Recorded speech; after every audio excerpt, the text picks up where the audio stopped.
ہم کیا جواب دیں گے؟ آج الزام لگتے ہیں اس اسمبلی کے ممبران پر۔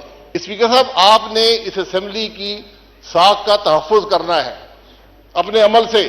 آپ کو روکنا چاہیے تھا ان باتوں کو۔ یہ وہ چیزیں ہیں جس سے پاکستان کے عوام ہمیں تولتے ہیں، ہمیں ناپتے ہیں کہ کس قسم کے لوگ ہیں۔ یہاں عام تاثر یہ ہے کہ اسمبلی کے ممبران سارے کرپٹ ہیں، لوگ ہمیں اچھی نگاہ سے نہیں دیکھتے، اور ہم اپنے عمل سے ثابت کرتے ہیں کہ ان کی بات درست ہے۔ اس ایوان کے ممبران ٹیکس ادا نہیں کریں گے تو پھر ہم دوسروں پر ٹیکس کیسے لگائیں گے؟ یہ بڑا بنیادی سوال ہے۔ جب تک آپ اس سوال کا جواب نہیں دیں گے یہ ملک آگے نہیں چلے گا۔ پاکستان کی وفاقی حکومت کی جو کل آمدن اس کے پاس رہ جاتی ہے وہ سود بھی ادا نہیں کر سکتی۔ یہ اسمبلی بھی 24% پر قرضہ لے کر چلتی ہے، دفاع بھی 24% قرضے پر چلتا ہے، ڈیولپمنٹ بھی 24% قرضے پر ہوتی ہے، حکومت بھی 24% قرضہ لے کر چلتی ہے۔ یہ کتنی دیر چلے گی؟ یہ اسمبلی میں بار بھی ٹی وی کے لوگوں نے پوچھا، میں کہ میرے لیے بڑی شرمندگی کا باعث رہی ہے۔ 85 سے ہم دیکھ رہے ہیں ہر اسمبلی میں اخلاقی قدریں، جمہوری قدریں، پارلیمانی روایات زوال پذیر ہیں، لیکن 18 سے 23 تک یہ زوال اس طرح گیا۔ یہ اب ہم سب کی ذمہ داری ہے جو اگلی دفعہ آئیں گے کہ اس اسمبلی کی توقیر کو بحال کریں۔ اور مجھے بڑے افسوس سے کہنا پڑتا ہے کہ جو پچھلے 5 سال میں اسمبلی میں ہوا وہ سب کے لیے بڑی شرمندگی کا باعث ہے، اور ہمیں اس سے سبق لینا چاہیے۔ بسم اللہ الرحمن الرحیم۔ اسپیکر صاحب بہت شکریہ، میں آپ کو زیادہ وقت نہیں لوں گا۔ صاحب گزارش یہ ہے، یہاں کچھ لوگ ہیں جو 85 کے بھی اسمبلی کے ہیں، کچھ اس کے بعد آئے ہیں، اور مجھے بڑے افسوس سے کہنا پڑتا ہے کہ جو پچھلے 5 سال میں اسمبلی میں ہوا وہ سب کے لیے بڑی شرمندگی کا باعث ہے، اور ہمیں اس سے سبق لینا چاہیے۔ آپ کے سامنے یہاں پر اس اسمبلی کے سٹاف کے حصار میں لیڈرز اپوزیشن نے تقریر کی، آپ یہاں موجود تھے۔ یہاں زبان بندی تھی، میں 5 سال میں صرف ایک دفعہ 10 منٹ کے لیے تقریر کر سکا۔ یہاں پر اس طرف بیٹھے ہوئے فرنٹ بینچ کا ہر آدمی جیل گیا، لیکن اسپیکر صاحب کو یہ توفیق نہیں ہوئی کہ اس کے پروڈکشن آرڈر جاری کر سکے۔ یہ بنیادی حق ہوتا ہے اسمبلی کے ممبر کا کہ اپنے علاقے کی نمائندگی کر سکے۔ ان سب باتوں میں سبق ہیں۔ آپ کا سٹاف بھی یہاں بیٹھا رہا، یہاں کون سی بدتمیزی ہے جو یہاں پر نہیں ہوئی؟ ہم نے بھی کی، اس میں کوئی شبہ نہیں ہے۔ کون سی گالی ہے جو یہاں پر نہیں دی گئی؟ آج نہ اپوزیشن ہے، اپوزیشن کے بغیر اسمبلی نامکمل ہوتی ہے۔ ان سب باتوں سے ہم نے سبق حاصل کرنا ہے۔ ملک کے عوام دیکھتے ہیں، ہم سے توقع رکھتے ہیں۔ تو میں یہ اسمبلی میں بار بھی ٹی وی کے لوگوں نے پوچھا، میں کہ میرے لیے بڑی شرمندگی کا باعث رہی ہے۔ 85 سے ہم دیکھ رہے ہیں ہر اسمبلی میں اخلاقی قدریں، جمہوری قدریں، پارلیمانی روایات زوال پذیر ہیں، لیکن 18 سے 23 تک یہ زوال اس طرح گیا۔ یہ اب ہم سب کی ذمہ داری ہے جو اگلی دفعہ آئیں گے کہ اس اسمبلی کی توقیر کو بحال کریں، اس کی ساکھ کو بحال کریں، اور وہ ہمارے عمل سے ہوگا، باتوں سے نہیں ہوگا۔ اسمبلی کی چھت پر بڑے جھنڈے لہرانے سے نہیں ہوگا۔ یہ ہماری اولین ذمہ داری ہے۔ آپ یہ دیکھ لیں کہ ہم نے کچھ سیکھا یا نہیں سیکھا۔ اس اسمبلی کے آخری ہفتے میں مجھے نہیں پتا 40 یونیورسٹیوں کے بل، یا کوئی 53 کہتے ہیں، کوئی 40 کہتے ہیں، بل یہاں پر پاس ہوئے۔ یہ شرمندگی کا باعث ہے۔ ہمیں سوچنا چاہیے کہ لوگ کیا سوچتے ہوں گے، ہم کیا جواب دیں گے۔ آج الزام لگتے ہیں اس اسمبلی کے ممبران پر۔ اسپیکر صاحب، آپ نے اس اسمبلی کی ساکھ کا تحفظ کرنا ہے اپنے عمل سے۔ آپ کو روکنا چاہیے تھا ان باتوں کو۔ یہ وہ چیزیں ہیں جس سے پاکستان کے عوام ہمیں تولتے ہیں، ہمیں ناپتے ہیں کہ کس قسم کے لوگ ہیں۔ یہاں عام تاثر یہ ہے کہ اسمبلی کے ممبران سارے کرپٹ ہیں. لوگ ہمیں اچھی نگاہ سے نہیں دیکھتے اور ہم اپنے عمل سے ثابت کرتے ہیں کہ ان کی بات درست ہے. اسمبلی کے ممبر کی تنخواہ کیا ہے یہ آپ نے کبھی بتایا کسی کو؟ کیوں سیکرٹری صاحب کیا 60,000 روپیہ کیا کتنی تنخواہ ہے؟ وہ الاؤنسز ڈال کے ہے نا. تنخواہ کیا ہے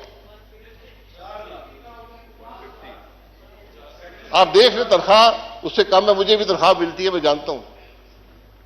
لوگ یہ سمجھتے ہیں کہ یہ اربوں روپیہ یہ لوٹ کر لے گئے. یہ وہ چیزیں ہیں جو ہمیں لوگوں کو بتانی پڑتی ہیں.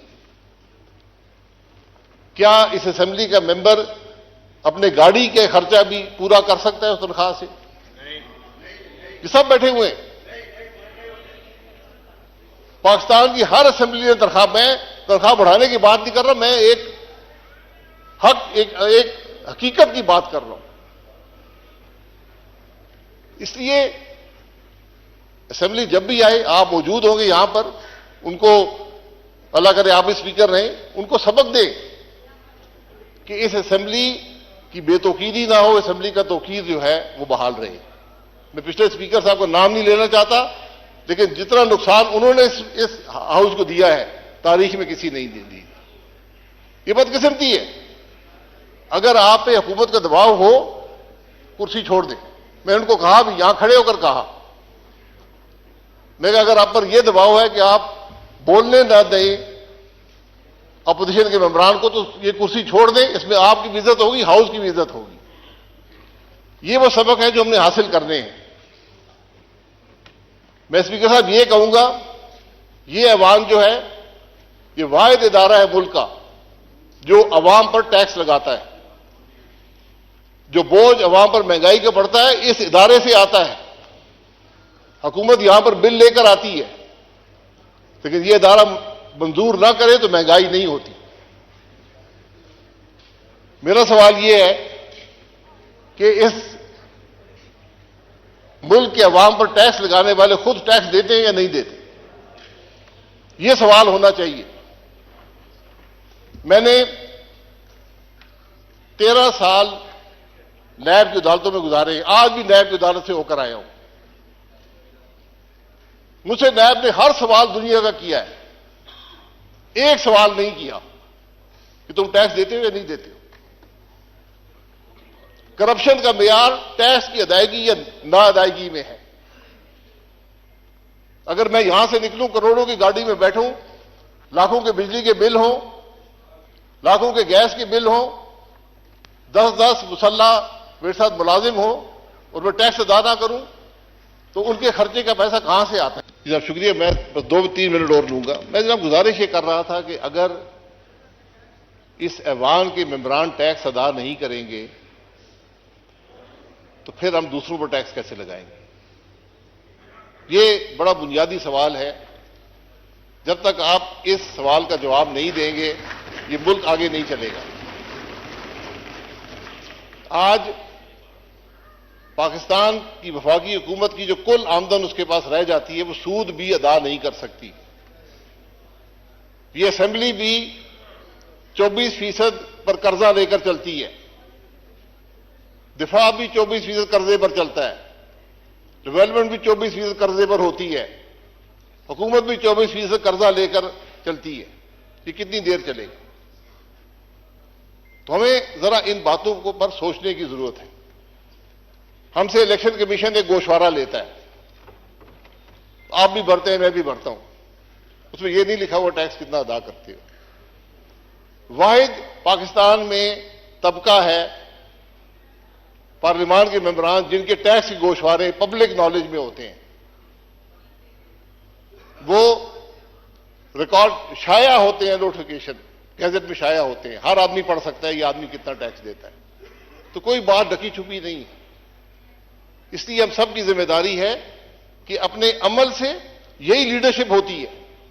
لیڈرشپ یہ نہیں ہے کہ میں ٹیکس ادا نہ کروں دوسروں پر ٹیکس لگا دوں. یہ باتیں، میں اسپیکر صاحب باتیں بڑی لمبی ہو سکتی ہیں. میں آپ سے گزارش کروں گا، اس پچھلے 5 سال میں جو لیجسلیشن ہوئی ہے اس ایوان نے کی ہے اس کا ریکارڈ منگا لیں. میں آپ کو دعوے سے کہتا ہوں ایک قانون بھی عوام کی سہولت کے لیے نہیں ہے، سب حکومت کی سہولت کے لیے ہیں. یہ شرمندگی کی بات ہے. آج آپ دیکھ لیں یہاں انٹیریئر منسٹر لائنیں لگی ہوئی ہیں اسلحے کی پرمٹ لینے کے لیے. کیا کوئی نظام نہیں بن سکتا؟ ایک نظام بناتے ہر پاکستانی شہری کو اسلحہ رکھنے کی اجازت ہے. نادرا کا قانون آپ کے پاس ہے، نادرا کے کارڈ میں ڈالیں، جو مرضی اسلحہ رکھے. میں 10 کلاشینکوف میں رکھنا چاہتا ہوں، میری مرضی ہے. یہ کون سا نظام ہے کہ منسٹر سائن کرے گا، سیکرٹری سائن کریں گے، ایم این اے یہاں لوگوں کے سامنے دھکے کھا رہے، بدنام ہو رہی؟ یہ کون سا نظام ہے؟ اسی کی سہولت کر دیں. میں ایک مثال دیتا ہوں، میں کسی پر تنقید نہیں کرنا چاہتا. ہمیں ان باتوں کا احساس ہونا چاہیے کہ عوام کو کیسے سہولت دیں. یہاں ریلیف میں نے بتایا، آپ عوام کو جتنی ریلیف دینا چاہیں دے سکتے ہیں. 24% سود پر آج ہمارے ملک کی یہ کیفیت ہے. کیا ہمیں ان معاملات کی پرواہ ہے؟ میرا صرف ایک شکوہ اس ایوان سے، اس حکومت سے یہ رہا ہے کہ مجھے کوئی فکر نظر نہیں آتی، مجھے کوئی اجلت نظر نہیں آتی، مجھے کوئی تکلیف نظر نہیں آتی کہ آج ملک کے ان حالات میں ہے. یہ بزنس ایز یوزول نہیں چلے گا، نہیں چل سکتا. آپ کو بنیادی ریفارم کرنے پڑیں گے، بنیادی تبدیلیاں کرنی پڑیں گی، حکومت کے نظام کو بدلنا پڑے گا. سب کو بیٹھ کر معیشت کے اگلا راستہ طے کرنا پڑے گا. بہت مشکل سال ہے پاکستان کے لیے. میرا اندازہ یہ کم از کم 10 سال لگیں گے آپ کو حالات درست کرنے میں، ان کی سمت درست کرنے میں. لوگ 20 سال کی بات کرتے ہیں. ہم نے اس نہج پہ پہنچا دیا اس معاملے کو، اور ہم سب ذمہ دار ہیں کہ جب ہم بل کے لیے آئے کرتے ہیں تو ہم اس بل کے ذمہ دار ہوتے ہیں، اس کے جو اثرات ہیں اس کے ہم ذمہ دار ہوتے ہیں. اس لیے اسپیکر صاحب ہمیں ان باتوں کا احساس ہونا چاہیے. ہم صرف حلقے تک محدود نہیں ہو سکتے. حکومت عوام کے معاملات سے علیحدگی اختیار نہیں کر سکتی. جو کچھ ماضی میں ہوا وہ سب، میں ہمیشہ کہتا ہوں ٹروتھ کمیشن بنا دیں، ملک کے عوام کو حقائق کا پتہ چلے کہ اس ملک کے حالات ہیں کیا اور کیوں ہوئے ہیں. میں بڑی تلخ حقائق ہے اس ملک کے، لیکن ہم نے اپنی تاریخ کو بھی مسخ کر دیا. ہمیں حقیقت کا علم نہیں ہے کہ ملک کے اندر ہوا کیا ہے، کس نے کیا کیا. سزائیں کو چھوڑیں، سزا جزا اللہ تعالیٰ پہ چھوڑ دیں، لیکن کم از کم حقائق تو عوام کے سامنے رکھیں. یہ آپ کا بہت مشکور ہوں. یہ چند باتیں رکھنی تھی، لیکن ذمہ داری ہم سب کی ہے. اگر ہم کوئی غلط کام کریں گے، غلط بھرتی کریں گے، اس ایوان کے ممبر ہو کر، وزیر ہو کر ہم نے نظام کو تباہ کر دیا. لوگوں کا اعتماد اٹھ جاتا ہے. آج عوام کا اعتماد حکومت کے نظام پر اٹھ گیا ہے. آپ کو اس کو درست کرنا ہے، لیکن درست باتوں سے نہیں ہوگا، الٹے سیدھے قوانین بنانے سے نہیں ہوگا، عمل سے ہوگا. یہ بات جو بھی کل ایوان میں آئے ان کو آپ ضرور ہماری طرف سے پیغام دیں کہ جناب یہ باتیں ہیں، آپ سمت درست کریں، معاملے کو آگے چلائیں، پھر ملک کی درستگی ہوگی. بہت شکریہ.